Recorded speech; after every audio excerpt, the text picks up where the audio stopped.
Sir, আপনি যেভাবে এই যে আপনার যে একটা সরকারি কর্মকাণ্ড আর কি, এছাড়া যে আপনার যেটা আপনি বললেন যে একটা রিল্যাক্সেশনের জন্য যেভাবে আপনি আর কি এটাকে বেছে নিয়েছেন আর কি, এই সমাজসেবাকে।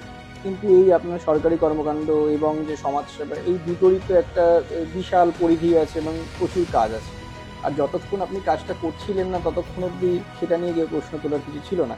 কিন্তু যখনই কাজ আমরা শুরু করি তখনই বহু মানুষের বহু কিছু যদি করতে হয়তো ভালো করে হোক, এরম এরম অনেক কিছু আসে আর কি। এই যে যে জায়গাগুলোর আপনি দায়িত্ব নিচ্ছেন আর কি, সমাজের যে যে সেক্টরগুলোতে আপনি ভালো করার চেষ্টা করছেন বা সেবা করার চেষ্টা করছেন, এই জায়গায় দাঁড়িয়ে আপনি দুটো কাজকে কিভাবে ব্যালেন্স করছেন? একটা সরকারি কাজের একটা দিক বা গতি প্রকৃতি থাকে, একটা ব্যালেন্স, মানে একটা অর্ডার ভিত্তিতে কাজ করা। এটা নিয়ে তো কোনো প্রশ্ন আসে না। প্রশ্ন আসে যখন ওপেন ফিল্ডে নিজের মতো করে স্বতন্ত্রভাবে কাজ করা। এই প্রসঙ্গে তো স্বামী বিবেকানন্দের জীবন যদি দেখি, তাতেও আমরা দেখব যে সমালোচনা ঝড় উঠেছে, রামমোহন রায়ের ঝড় উঠেছে, বিদ্যাসাগরের ঝড় উঠেছে, সবাইকার, মাদার টেরেসা, সবাই। আমি অত বড় সেক্টরে যাচ্ছি না। আমার টোটাল 25 বছরে এখন অবধি কাজের মধ্যে বহুবার বহু রকম বাধা এসেছে, কিন্তু আবার স্বামীজির কথা অনুযায়ী সংঘর্ষ যদি না হয় তাহলে তার সাকসেসের মজাটাও ভালো পাওয়া যায়। এবার প্রশ্ন হচ্ছে এই ব্যালেন্সিং এর ব্যাপারটা। এই ব্যালেন্সিং করতে গেলে সঠিক মেন্টাল হেলথ প্রয়োজন হয়। শুধুমাত্র করবো বলেই কিন্তু করে। আপনি যদি মনে করেন যে আমি 1,00,000 টাকা নিয়ে অনেক কিছু জিনিসপত্র কিনে, শাড়ি টাড়ি ইত্যাদি কিনে মানুষকে দান দিতে শুরু করে রাস্তায়, কটা লোক নিতে থাকবে, কটা লোককে আমি সঠিকভাবে পরিবেশন করতে পারবো, সেটাও বোঝা যাচ্ছে। অবশ্যই। ঈশ্বর দিয়ে দেখেন, নিয়ে দেখেন। এটা মনে রাখতে হবে যে আমি দান করতে চাইলেও কিন্তু সেই সেক্টরটা তৈরি হয় না। জ্ঞান দিতে চাইলেও কিন্তু জ্ঞান নেওয়ার লোকের অভাব হয়। সুতরাং দানেরও তেমনি একই রকম ভাবে, কেউ দান যদি মনে হয় ভিক্ষা দিচ্ছে, কে নেবে নাকি? না। আমাদের বহু লোক, ভদ্রলোকেরা আমাদের কাছ থেকে অনায়াসে হাত পেতে দান নিয়ে নেয়। তার মানে অর্থাৎ আন্তরিকতা থাকতে হয়। আর মেজর হচ্ছে এই মেন্টাল হেলথকে ঠিক ব্যালেন্স রাখতে গেলে 3টে সি খুব ইম্পর্টেন্ট। 3C। একটা হচ্ছে যে আমি কোনো কাজ করতে গেলে আমার কনফিডেন্স দরকার। একদম। এবারে কনফিডেন্স, আমি করতে পারবো। দ্বিতীয় সি, কম্পিটেন্স, অর্থাৎ আমার মধ্যে যোগ্যতা আছে। এই দুটো তো বহু লোকে খুঁজে পাওয়া যাবে। 90%-এর উপর লোকের খুঁজে পাওয়া যাবে কনফিডেন্স আর competence. Third C is a very important, more important, that's compassion, অর্থাৎ সহানুভূতি। আমরা যে কোনো একজন ভিক্ষুককে টাকা যদি দিই, 5টা টাকা দিই, দিয়ে যদি আমি দেখেছি নিজের চোখে, দেওয়ার পরে যদি ফিরে যাচ্ছে, এই তুমি আমাকে আশীর্বাদ করবে না তো, অর্থাৎ রিটার্ন ব্যাক আমরা সবসময় খুঁজি, কিছু দিয়েই আমরা রিটার্ন খুঁজি। এখন যেমন buy back, give one take one, এই যে ব্যাপারটা, বাই ওয়ান গেট ওয়ান, এইসবগুলো যে আমরা এখন চালু হয়েছে, এটা কিন্তু বহুদিন ধরে ব্যাপার। এটা নতুন আজকে প্রোডাক্টের ক্ষেত্রে দেখছি। আমি ভিখারিকে, কোনো ভিক্ষুককে যদি আমরা যখন কোনো টাকা পয়সা দিই, তখন মনে হয় যে আমরা গুরুত্ব যদি না দেয়, এই তোমার কি খুব দেমাগ বেড়ে গেছে না, করছো তো ভিক্ষা, হ্যাঁ লোকের হাত পাচ্ছ, এটা তো আমাকে আশীর্বাদ করতে পারলে না। অর্থাৎ আমি কিন্তু ওই 2 টাকা দিয়েও কিন্তু আশীর্বাদ করছি। এই যে কম্প্যাশন, সহানুভূতি, যে সহানুভূতির সঙ্গে এমন যোগ্য আর আত্মবিশ্বাসপূর্ণ ব্যক্তি যদি সেই সহানুভূতির সঙ্গে যদি কোন দান করেন, সমাজ কাজ করেন, সেই সামাজিক কাজ একটা উন্নত শিখরে উঠবেই উঠবে। এইটা একজন, আমার এই ব্যালেন্সটা রাখা হচ্ছে, যেহেতু আমাকে সাপোর্ট দিয়েছে, আমার একটা এইরকম পরিধির কার্য সুযোগ। আমার যে কাজের ক্ষেত্রটাই হচ্ছে ওটাই, যেটা দিয়ে কিন্তু আমি সামাজিক কাজকে মেলে করতে পারছি। তাই আমার ভিতটা নরবরে নয়, আমার ভিতটা হচ্ছে এমন জায়গা আছে যেখান থেকে কিন্তু আমি সামাজিক কাজটাকে ভালো করে ফোকাস করতে পারছি। মানুষ অ্যাকসেপ্ট করছে এই লোকটা সামাজিক কাজ করছে, এই লোকটা কোনো এরকম আমি কারোর কাছ থেকে নিয়ে করছি না, আমার নিজের থেকে আমি আপনাকে দিচ্ছি। তার সঙ্গে আমি সহানুভূতির সঙ্গে আমার যোগ্যতা, পরিপূর্ণ যোগ্যতাকে আমি আপনাকে মিলতে চাইছি। আপনার কোনো অসুবিধা আছে? এটাই হচ্ছে সামাজিক কাজ। তাই আমার ব্যালেন্স করতে প্রবলেম হয় না। প্রবলেম হয় অন্য কারো নিতে হয়তো প্রবলেম হতে পারে, আমার দিতে কোনো সমস্যা নেই। তাই আমার ব্যালেন্সে পরিপূর্ণতা আছে। বাহ, এই উত্তরটা শুনে খুব ভালো লাগলো।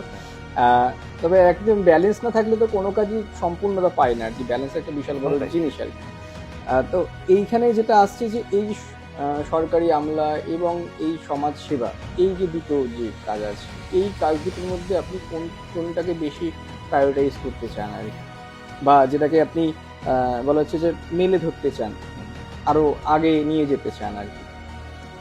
এটা একটা খুব প্রাসঙ্গিক প্রশ্ন। ২৬ বছর ধরে এই সরকারি বিভিন্ন দায়িত্ব সামলানোর পর একটা সময় তো ৬০ বছরে শেষ হয়ে যায়, মানে কর্মক্ষেত্রটা শেষ হয়। তখন স্বাধীন একটা, অনেকে বলে নাকি আকাশে মেলে ধরা কেউ প্রজাপতি কেউ পাখি এরকম বলে, আসলে কিছু হয় না। ৬০-এর পর আর কিছু করার থাকে না, সব কলেও শেষ হয়ে যাবে। এই ইনভেস্টমেন্টটা, অর্থাৎ যে ক্রিম সময়টা যদি অফিসে পুরোটা দিয়ে দেওয়া হবে, এইখানে আমি ২৬ বছর আমার চাকরি জীবনের মধ্যে ২৫ বছর আমি কিন্তু সামাজিক কাজের দিয়ে ইনভেস্ট করেছি। তার মানে যেটা ইনভেস্ট করেছি মানে ওখান থেকে রিটার্নও পেয়েছি প্রচুর। অবশ্যই এই যে রিটার্ন গিফটের মতো, এটা আমার আজকে যদি ব্যালেন্স শিট বানায়, এটা পুরো আমার লাইফের ব্যালেন্স শিট বানায় 26 ইয়ার্স বা 25 ইয়ার্স, এই সোশ্যাল কাজের রিটার্ন ব্যাকটা হচ্ছে অনেক বেশি রাদার দ্যান গভর্নমেন্টের কাজ, যে কোনো প্রশাসনিক কাজ, থ্যাঙ্কলেস জব, যে দায়িত্বই সামলাই না কেন, এটা তোমার ডিউটি। অবশ্যই। ফেলিওর হলে পরে অযোগ্য, ফেলিওর হলে অযোগ্য, করলে পরে ডিউটি। সেই থ্যাঙ্কলেস থেকে আমার তো আর তো বিশেষ কিছু করার নেই। কেউ বলবে না উনি অফিসার দারুণ কাজ করেছে, বরঞ্চ আমার পাশে একটু সামান্য কাজ করে কোনো একজন নেতৃবর্গ তারা বেশি হাততালি বা বেশি প্রশংসা করি। এই জায়গাটা আমি কম্পেয়ার করলে পরে আমি সামাজিক কাজ করে আত্মতুষ্টি এবং সামাজিক পরিচয়টা অনেক বেশি প্রাপ্তি করেছি। পুরো ব্যালেন্স শিটটার মধ্যে পাল্লাটা একদম আমার সামাজিক দিকে কাজে আমার ঝুলে আছে। তাই আমাকে যদি বলা হয় আজকে তোমার অর্থনৈতিক বিষয়টা আমি ভেবে নিচ্ছি, কেউ যদি আমাকে বলে একদম একদম সামাজিক কাজে আপনি আরো বেশি করে নিজেকে মেলে ধরুন, তো নিল ঝোলা চললো খোলা, আমি কিন্তু সামাজিক কাজে ছড়ে যাবো। সেটা যেখানে আত্মতুষ্টি পাওয়া যায় সেটা কিন্তু একদম আমরা একদম করতে ভালোবাসি আর কি। তো সমাজের সাথে এই যে সেবার একটা প্রাসঙ্গিকতা, মানে সমাজ সেবা এবং প্রতিটা কাজের ভেতরে যে আপনি সরকারি কাজটা, সেটা তো সমাজের বিশাল বড় সেবার মধ্যে দিয়ে আছে। এই ধরুন এই সমাজ সেবা, তারপরে হচ্ছে আপনার ধরুন এই রাজনৈতিক যে ব্যক্তিত্বরা যে একটা সমাজ সেবা করছে আর কি, বা সমাজ সেবা মানে সমাজসেবী হিসেবে নিজেদেরকে তুলে ধরছেন, এবং এই যে একটা ইন্ডিভিজুয়াল পার্সন হিসাবে আপনি যে সমাজ সেবা করছেন, এক হচ্ছে সরকারি আমলা হিসেবে সমাজ সেবা, যে সরকারি আমলা সমাজ সেবা যেটা সমাজেরই তো কাজ করছেন, এটা আপনার উপর নির্ভর করে হয়তো যে আপনি কতটা আদতে মানবিক হয়ে সেই কাজটা করবেন আর কি। দ্বিতীয় হচ্ছে বিভিন্ন রাজনৈতিক ব্যক্তিত্ব তাদের সমাজসেবী হিসেবেই নিজেদেরকে একটু তুলে ধরা। তৃতীয় হচ্ছে যে একটা ইন্ডিভিজুয়াল পার্সন, না তার সরকারি কোনো পরিচয় আছে, না তার রাজনৈতিক কোনো পরিচয় আছে, সে একটা ইন্ডিভিজুয়াল পার্সন, সে কোনো একটা চ্যারিটেবল যে ট্রাস্টগুলোর মধ্যে দিয়ে আর কি সে নিজেকে একটা ফাউন্ডেশন তৈরি করে সে কিছু মানুষকে সাথে নিয়ে আর কি সে সমাজসেবা করবে। এই তিনটেকে আপনি কি ভাবে দেখছেন? খুব ট্রিকি প্রশ্ন আছে, মানে প্রশ্নটা খুব জটিল আছে, আমি উত্তরটা দেওয়ার চেষ্টা করছি। যেটা হচ্ছে এই যে বিভিন্ন জনকল্যাণমুখী প্রকল্পগুলো আছে, যেগুলো সরকারি কর্তারা বা সরকারি কর্মচারীরা যেগুলো ইমপ্লিমেন্ট করে, জনকল্যাণমুখী প্রকল্প যা আছে সরকারের আছে, সরকারি কেন্দ্রিক আছে, সম্পর্কই আছে, সরকারের আছে। এই জনকল্যাণমুখী প্রকল্পগুলো জনগণের কল্যাণ, এর মধ্যে লেখাই বোঝা যাচ্ছে সোশ্যাল সিকিউরিটি, জনকল্যাণমুখী প্রকল্প, জনগণের কল্যাণ। জনগণের কল্যাণে যদি নিজে একজন কাণ্ডারি বা নিজে একজন অন্যতম যদি একজন চালিকা শক্তি হন, তার শরিক হই, তাহলে আমি সমাজসেবী হিসেবে সরকারি পদ থেকে সমাজসেবী করছি। এবং এটাকে একদম যদি ইন্টেন্সিভলি আমি যদি ভাবি, এবং আমি যদি একটা জিরো টলারেন্স জায়গা নিয়ে আসি যে কোনো লোকের কোনো রকম ভাবে প্রকল্প পেতে অসুবিধা হবে না, আমি যেন সেই প্রকল্পটার ক্ষেত্রে আমার যা নির্দেশ আছে সেই নির্দেশটাকে ইন টোটো পালন করব, এবং যেন সরকারের যে প্রকল্পের পুরো সুবিধা যেন জনগণ পায়, তাহলে এটাকে ধরুন খুব ভালো একটা সমাজসেবা করে জায়গা আছে। অবশ্যই। আবার বলি, এই সরকারি গণ্ডিতে থেকে পরে কিন্তু থ্যাঙ্কলেস, স্যাটিসফ্যাকশন নিজের ব্যাপার, আমি স্যাটিসফাই হচ্ছি বা আমি এটা ডিউটি হিসাবে দেখছি। যে যিনি ডিউটি হিসাবে দেখেন স্যাটিসফ্যাকশন হবেন না। এটাকে যদি অন্য অ্যাঙ্গেলে ভাবেন যে আমি এইখানে একটা সুযোগ পেয়েছি যে এরকম একজন গভর্নমেন্টে চাকরি করা, যেখানে জনকল্যাণমুখী বহু প্রকল্প রয়েছে, যেখানে জনগণের সঙ্গে ডাইরেক্ট টাচ আছে, এটা ভাবতে পারে কেউ, স্যাটিসফাই হতে পারে। আমার ওখান থেকে বেরিয়ে আসার আরেকটা দিক রয়েছে, যেখানে আমি ইন্ডিভিজুয়াল একটা এনজিওর আমি একটা ফাউন্ডার চেয়ারম্যান এবং আমি একজন তার পরিচালনা করছি। সেখান থেকে 25 বছরের অভিজ্ঞতা থেকে একটা ইন্ডিভিজুয়াল আইডেন্টিটি নিয়ে মানুষের কাছে গেছি, মানুষের কাছে সমাজে বিভিন্ন রকমের কাজ করছি। তাহলে এই দুটো জায়গা থেকে মিলালে আমার পাল্লা অবশ্যই ভারী এদিকে। সেখান থেকে কিন্তু আমি কিন্তু সামাজিক দৃষ্টিভঙ্গিতে অনেক বেশি মানুষের কাছে পৌঁছেছি, অনেক বেশি স্যাটিসফ্যাকশন পেয়েছি, আত্মতুষ্টি পেয়েছি। এটাও কিন্তু আমার সমাজসেবা। হ্যাঁ, অবশ্যই দুটোই সমাজসেবা। এইবার যেটা রাজনৈতিক ব্যক্তিত্ব কথা বলেছেন, এটা নিয়ে বোধহয় আমার দর্শকরা বোধহয় বেশি উৎসুক হবে। সেটা হচ্ছে যে কোনো রাজনৈতিক ব্যক্তিত্বরা তারাও কিন্তু সমাজসেবী হিসেবেই কিন্তু গণ্য হয়। আপনি যে কোনো জায়গায় পঞ্চায়েত, মিউনিসিপ্যালিটি, কর্পোরেশন, বিধানসভা, লোকসভা সব ক্ষেত্রেই জনগণের সেবা করবার জন্যই কিন্তু এই পদগুলোকে দেওয়া হয়েছে। অর্থাৎ এই সব বাদ দিয়ে আরো বহু কাজ আছে, দৈনন্দিন কাজ, যেখানে কিন্তু তার জন্য কিন্তু জনপ্রতিনিধি প্রয়োজন। এই জনপ্রতিনিধিরা কিন্তু দিনরাত পরিশ্রম করে, যিনি সত্যিকারের মানুষের কাছে পরিশ্রম করছেন, তিনি নিজে স্যাটিসফাই হতে পারবেন আমি সমাজসেবী। যিনি কতটা কাজ করছেন তিনি বুঝতে পারবেন। আর বিষয়টা হলো কি, আত্মতুষ্টি নিজের কাছে। কে বললো তার নয়। আমি তো 100 লোককে তৈরি করে নিতে পারি, ভাড়া করে এনে আমার সম্বন্ধে ভালো কথা বলবে, হাততালি দেবে, অ্যাপ্লাউজ করবে। একদম। আবার আমি কিছুই না, দেহাতি মানুষ আছি, মানুষ সব চারধারে ফুল ছড়াতে যাচ্ছে, এমন তো লোক আছে যার কোনো নিজেকে কিছু বলতে হয় না, জনগণ তোমাকে তুলে দেবে। তাই এখানে হচ্ছে আত্মতুষ্টি যদি যেদিনকে নিজের হার্ট বলবে যে এই 3টে সমাজসেবের মধ্যে আমি সত্যিকারের সমাজসেবী হতে পেরেছি, সেটাই হচ্ছে আমার মনে হয়। যেটা সেটা হচ্ছে যে আমি যে আলাদা করে একটা আইডেন্টিটি তৈরি করেছি বা এনজিও হিসাবে আইডেন্টিটি তৈরি করছি, তার তো আমার রাজনৈতিক যেটুকু সংস্পর্শ বা করতে গিয়ে যে সমস্ত সংস্পর্শ আছে, বা আমার সরকারি ক্ষেত্রে যে আমি সমাজসেবী হিসাবে থেকে, তার থেকে সবচেয়ে বড় বেশি হচ্ছে এনজিও হিসাবে নিজেকে আইডেন্টিটিটা তৈরি করে আমি মানুষের কাছে তুলে ধরেছি।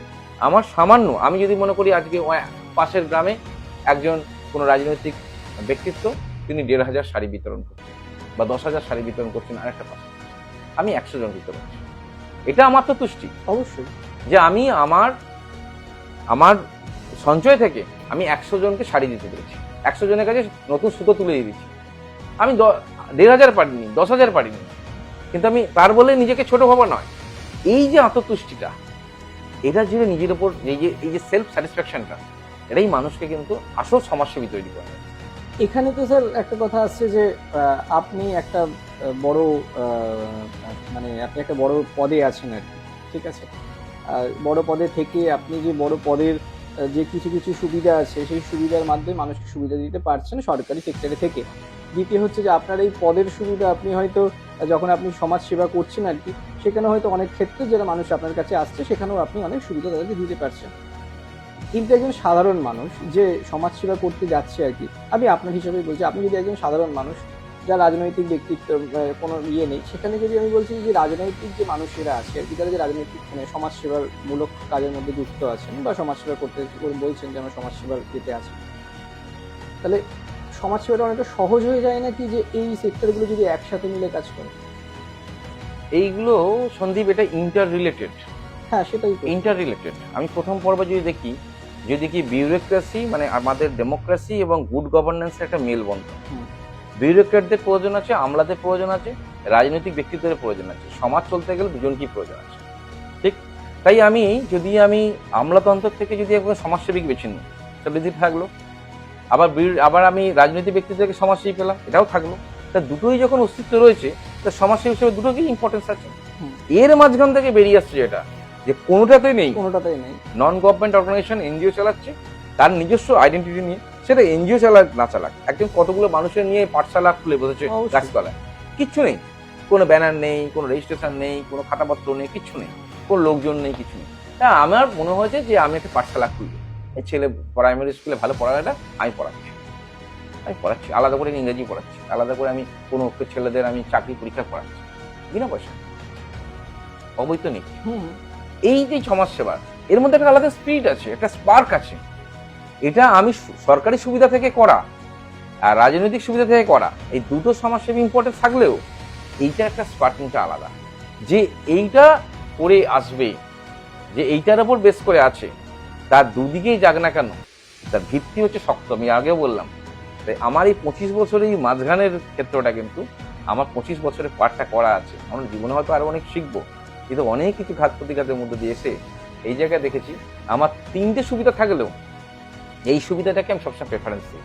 অর্থাৎ সততার সঙ্গে সমাজের সেবা করা, সবকটাই ইম্পর্টেন্স আছে, নাহলে সমাজে টিকে থাকবে না, সবকটা ব্যালেন্স থাকবে, এটা দরকার আছে।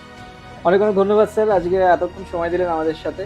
দর্শকদেরও অনেক ধন্যবাদ আমাদের সাথে এতক্ষণ থাকার জন্য। আপনারা দেখতে থাকুন এবং আমাদের জানান যে কেমন লাগছে প্রোগ্রামটি, এবং এর পরবর্তীতে আপনাদের যদি নিজস্ব কোনো প্রশ্ন থাকে, আপনাদের যদি কোনো গল্প থাকে আমাদের সাথে শেয়ার করার জন্য অবশ্যই নিচে দেওয়া নাম্বারে আমাদের সাথে যোগাযোগ করুন। ধন্যবাদ।